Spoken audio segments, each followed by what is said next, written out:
So my name's Elizabeth Venafro. My company is EAV LLC, and I am a fractional CMO. Awesome. Tell me a little bit about what you do in your business and how you help your clients. Yep. So as a fractional CMO, Chief Marketing Officer, I am helping out multiple clients with their high-level marketing needs, the high-level strategy, but also getting into the weeds a little bit with the tactics.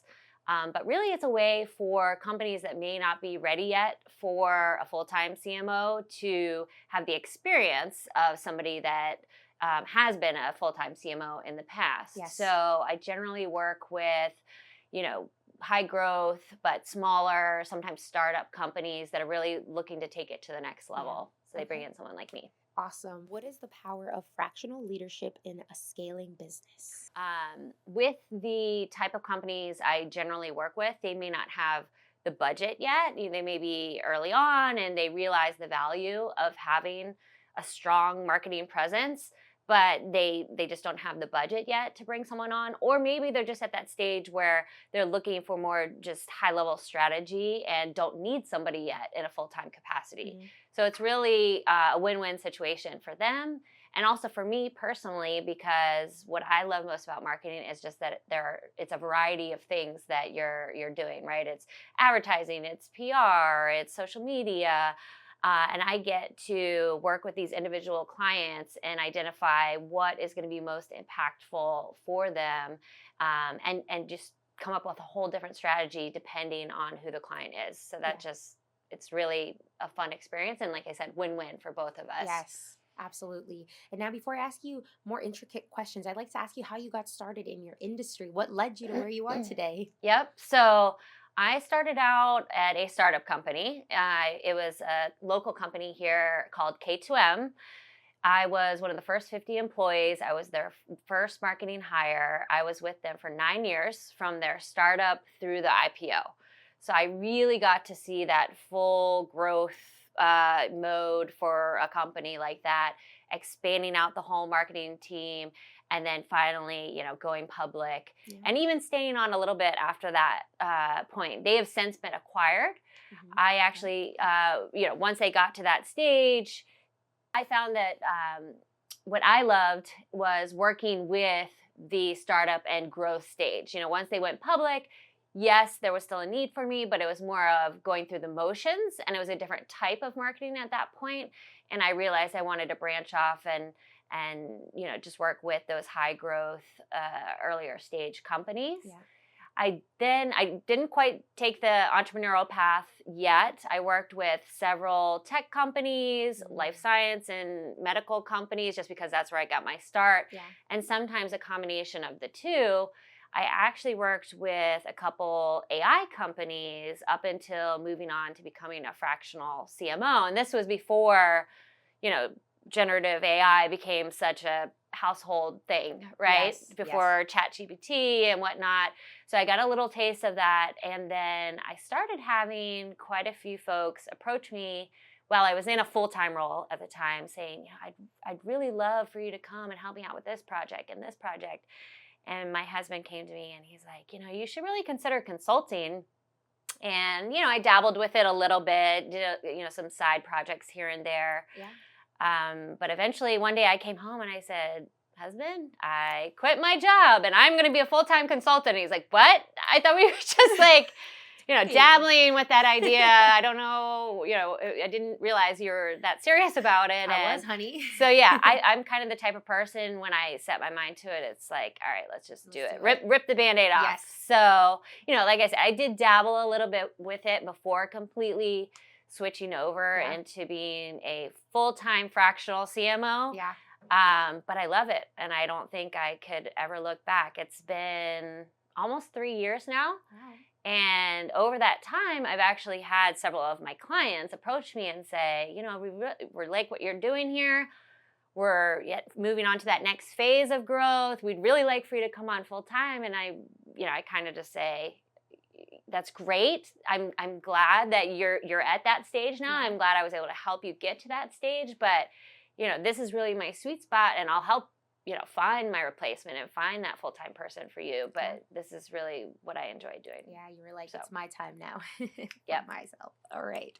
And then how can businesses maximize their marketing efforts on a budget? Give us some examples. Yeah, sure. So because of the size of companies that I work with, they may not have the budget for a full-time CMO. They may not also have a, huge budget for these major PR campaigns or, conferences and these type of things that really cost the big bucks.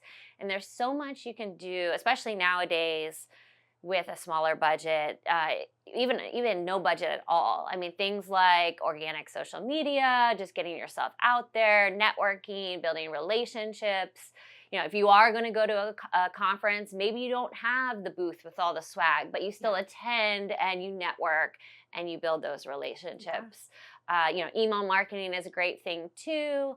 It's fairly low cost depending on what tools you're using. And then also I would just say, developing that referral base. So word of mouth marketing is probably your strongest form of marketing, right? Mm-hmm. So making sure that you're identifying who your promoters are and reaching out to, not being afraid to reach out to them and be like, hey, it seems like you're really happy. Would you mind putting in a good word for us or introducing us to some other folks that you think can benefit from what we're offering. Yeah, absolutely. And I have a question about what you offer. You had mentioned that sometimes it's about getting your face out there.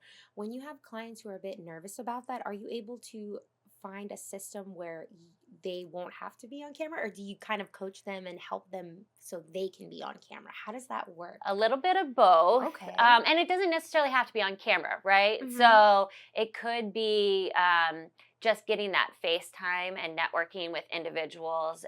Some people are extroverts and really do well networking at in-person events, but then as soon as you put them in front of the camera, they freeze. Yeah. I know several folks like that. And yes, they can be coachable, but I would say, just kind of figuring out what is the right balance there and making it work for them. I have a client right now actually who I'm keep pressing him to, do some video clips or some social media content that I want to put out there. And I said, hey, another option is let me send you a list of interview questions. You can give me written responses and we'll just put them out there and I can add some animation with, your quote next to it. Yeah. So it's not him on camera per se, but it's still getting his voice out there, getting his face out there. Yeah. Love it. Thank you. Yeah. So I guess it doesn't always have to be putting your face out there. Like you said, there's many other ways where you can market yourself, getting yourself out there, talking to people, shaking hands, getting that swag. Yeah. Mm-hmm. Gotta have the swag. The swag is great. Yes. I love hats. So yeah.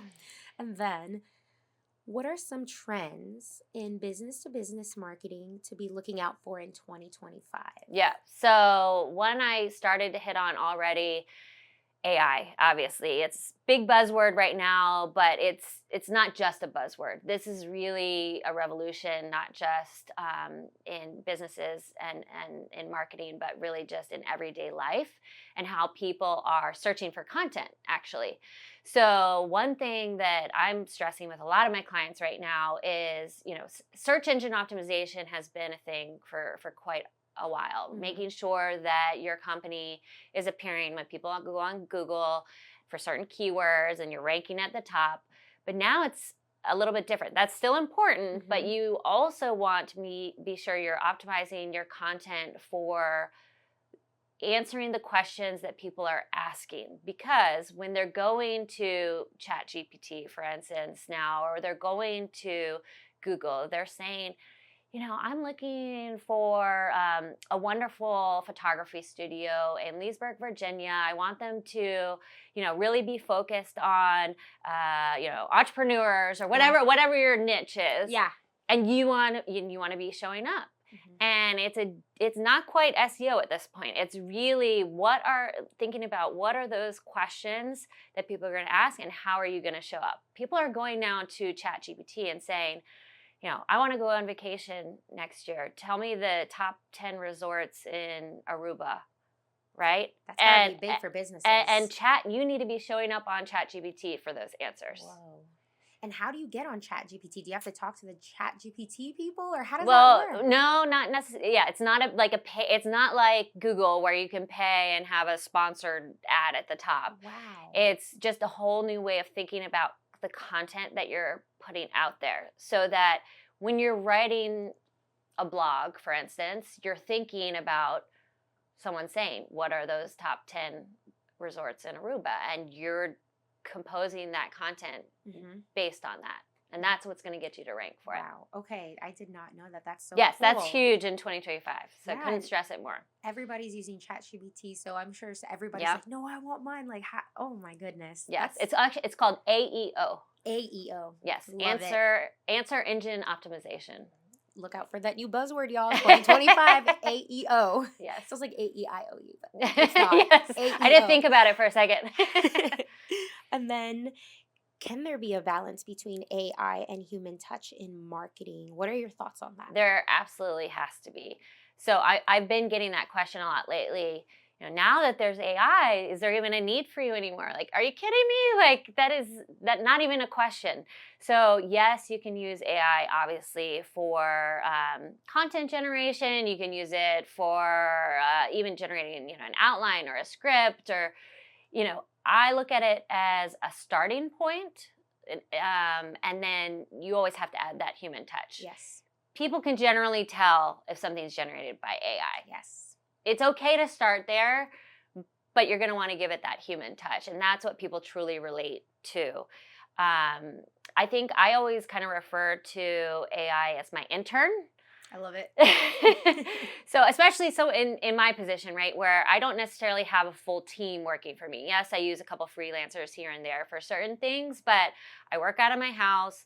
It's just me most of the day, and no, that's not a human that I can bounce ideas off of. Yeah. But it does help when I have a new idea, saying something or typing something to ChatGPT and seeing what I get in response. And Yeah. maybe there are some angles that I didn't think of before, or maybe I just want a second pair of eyes on something I wrote, because the proofreading capabilities of ChatGPT are great as well. Exactly. Yeah, and you might spark a new idea out of it, bounce ideas back and forth with it. Yes. Yeah, it's cool. It is. I know a lot of people are adamant about it sometimes, but it doesn't have to be like, oh, AI does it all. Like, you can totally mix and match, or be like, oh, I'm going to change a couple of these things to give it my touch. But yes, I mean, you got the basis of it. The content that you put out, I find, at least, I try to post on LinkedIn every day. And when I insert a personal story, those are the posts that get the most engagement. Mm-hmm. Right? And that's not something that you're going to get from ChatGPT. Yeah. Okay. And you just talked about LinkedIn. Yep. Is LinkedIn popping right now? Like, what's going on with LinkedIn? So I talk about it a lot, mainly because my clients are business to business versus business to consumer. I have dabbled a little bit with business to consumer, in which case things like, Instagram, TikTok are definitely great channels. But LinkedIn for business to business is where I see the most traction, for sure. Cool. So you guys heard that here first. Don't forget about your LinkedIn. It's important too. Absolutely. And then, how do you structure your time and manage competing priorities as a consultant? Yes. So the whole fractional CMO concept, or fractional CXO, right? So it's not just marketing, but other functions, whether it's COO, CFO, is fairly new. And I mean, depending on who you're talking to, it's really kind of emerged in the last, 3 or 4 years.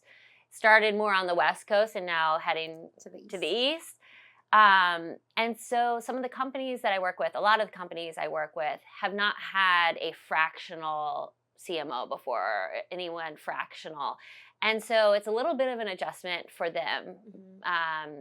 Why aren't you available 24/7 hours, to talk to me about and brainstorm with me?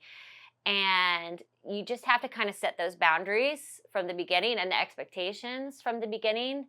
In addition to that, it is critical to have some sort of project management tool in place. I did not initially, and because I'm usually pretty good about staying on top of things. But when you have multiple clients with multiple competing priorities and just all the tasks associated with each of those, you need something to keep you straight. So I personally use Asana. I know there's a lot of other great tools out there, but I think that's just a critical component to keep in place too. And I'm sorry, you said Asana. Asana, yeah, Asana. Oh, okay, okay. I was thinking, the sauna where you sit there and like Oh, it's well, that's warm. great too. Yeah. I was like, wait, did I hear that right? Okay, maybe someone else heard that too. Yeah, got it. Similar to Monday, there's several like project management tools out there that Okay. are helpful. Very nice. Yep. And would you ever consider having a team with you, or are you happy right now with the way you're automating everything and working? That's something that I continue to work through. I don't think I would want anyone on as a full-time employee per se, just because there are ebbs and flows, and I would never want to put them in a position where I wouldn't be able to give them the right amount of work in their specialized, area. Yeah. I don't want them to have to feel like they have to be exclusive to me. But in the last year, I'd say I definitely, with the volume of work and the scalability of my business, I can't do it all. Yeah. I pride myself in being what I call a player coach. I'm very strategic, but I can also be very hands-on, which is critical with startup stage companies. You have to wear many hats. Nothing is beneath me. If I need to be stuffing envelopes at midnight to just get the job done, I'm going to do it. Yeah. But at a certain point, when you have only so many hours in the day, you need to bring in some extra help. And so I'm fortunate enough to have gotten to that stage where I do need the extra help. And I brought on a couple resources specifically as it relates to, some graphics work, some web development work, trying to find folks that also complement some areas where, can I dabble a little in Canva? Yeah, but did I go to school for graphic design? No. So if I need an expert in that space, I have some folks that I can go to for that. That's awesome. Yeah, you had mentioned that you do have some freelance workers, so that's where that would come Yes. in. So cool. That's awesome. Yeah. Hopefully you can learn some tricks from them too, so you can, put in your toolkit. That's right. Yep. And then any advice for someone looking to transition into a fractional executive role? Yes. So I'm actually, I mentioned this earlier to you, I am putting together an online course. So it's a question that I've gotten a lot lately as folks have gotten to know what I'm doing, and as it's become more of a popular thing and they're not quite sure how to make that transition. I'd say a couple tips are, first, make sure you dabble before you take the dive. Yes, when you've made it up in your mind that you want to make that move, go for it. Yeah. But try it out a little bit on the side first to see if, freelance or consulting type work is for you. Yeah. Also, I'd say identify your fit. So you can't be everything to everybody, right? So is there a certain industry that you prefer working in? Is there a certain size company or stage of company that you really excel in? And making sure that you emphasize that as you're going out and letting people know what you do. And then finally, which I talked about earlier also, is that networking is critical. It's all about building those relationships. And I'd say about 95% of my work right now is purely referral based. Wow. There's little that I do to really market myself. I went for a while without even having a website, before really posting on social or anything. I was fortunate enough, over the years, just to make a great, network of referral base that has continued to bring business to me. Sounds like it was grassroots. You didn't really have to market and stuff. You're one of knock the on wood. Yeah, knock on wood. Let me knock with you too. But back to your question is, what can people do? Is just get your face out there, right? I mean, that's part of the reason I'm here today. This is fun and everything, but it's a way of just, letting people know what I'm doing and share the skills and knowledge that you have. That too. If they're looking for any help or anything, we've got an expert literally right here, Miss Elizabeth. Thank you all. Yeah. And what are some misconceptions that you get in your industry that you've kind of learned to just be like, that is not true. Don't worry, I'm here to help you, whether it's on the client's side or on your side? Yeah, that's a good question. I would say it is that my goal, so one misconception is that, oh, well, you're just doing fractional work in between 2 full-time gigs, and really you're just trying to fill up your time because you want to go back to being full-time. And sometimes I think that going into these projects with some of my clients, they have that in the back of their head. Well, yeah, she'll be, part-time now, but someday she'll come on full-time. And that's really not my personal Goal. end game, right? Yeah. And it might be for some other fractional folks, but for me personally, this is, I don't see myself ever going back. Yeah, you know what you want, and sorry, it's not what others want. Right. Love Right. it. Stay true to yourself. Where do you see yourself in the next 5 years as a person and with your business? Yeah. So, all right. So as a person, I have 2 daughters, one in middle school and one in high school. So our world revolves around them, and not to say it won't in 5 years from now, but it will be very different. I'll have at least one in college and probably one as a senior in high school at that point. So close to being an empty nester, starting to think about, what we're going to do with free time when we're not driving them around to all their activities anymore, thinking about maybe traveling more, maybe downsizing. I'm not really sure. It's exciting to think about, scary at the same time. Yeah. It's a whole nother stage in your life. Mm-hmm. But I don't see myself slowing down at all with work. I really enjoy work. Yeah. I don't know what I would do with my time otherwise. I do actually very much enjoy volunteer work. So that's why I told my husband, if I ever were to retire, I would be a full-time volunteer. I need to keep going. And sorry, go ahead.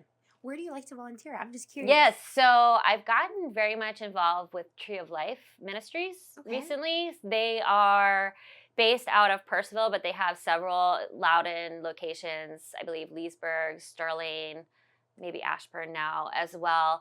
And there are just so many opportunities there for so many people. Some of the things I personally am involved in, they have a thrift store I volunteer at every Friday morning. It's in Purcellville. Love it. All the money goes towards providing for those in need. They also have several food pantries that I help out with as well. They have what are called community dinners, where anybody who wants can come for a free meal. In Purcellville, I believe it's every Thursday night. The one I volunteer with is here in Leesburg every Tuesday night. So I was just there last night. I bring my daughter with me.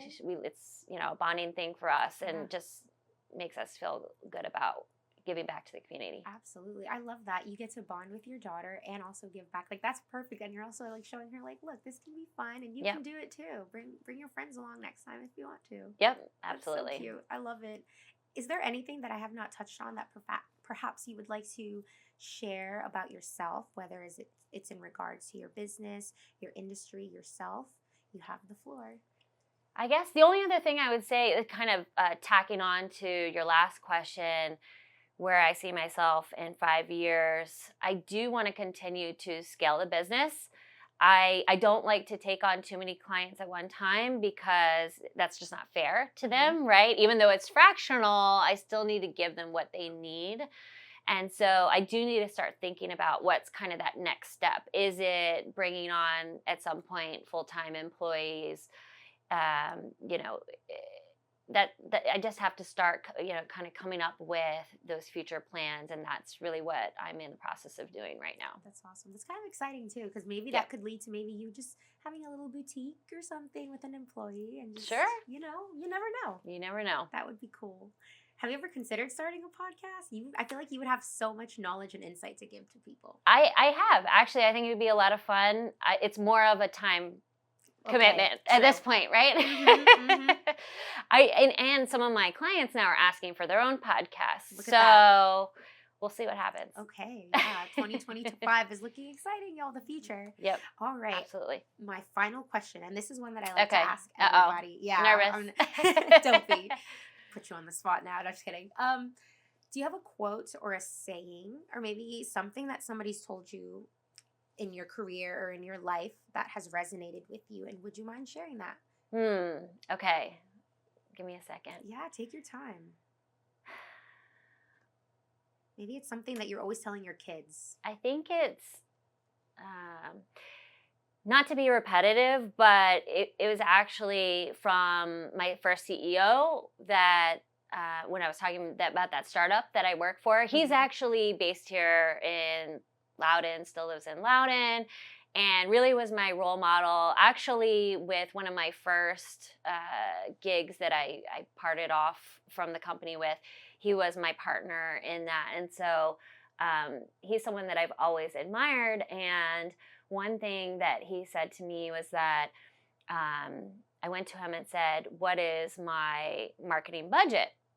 And he said, "Well, it's whatever you want it to be." And I said, "What do you mean it's whatever I want it to be?" And he said, "Well, as long as the return is higher than what we're spending, it can be anything, right?" So it's all about just making sure that you're looking at the data on the return on investment and knowing that, anything's possible so long as you're being smart in how you're using those dollars, and seeing where it goes from there. Yeah.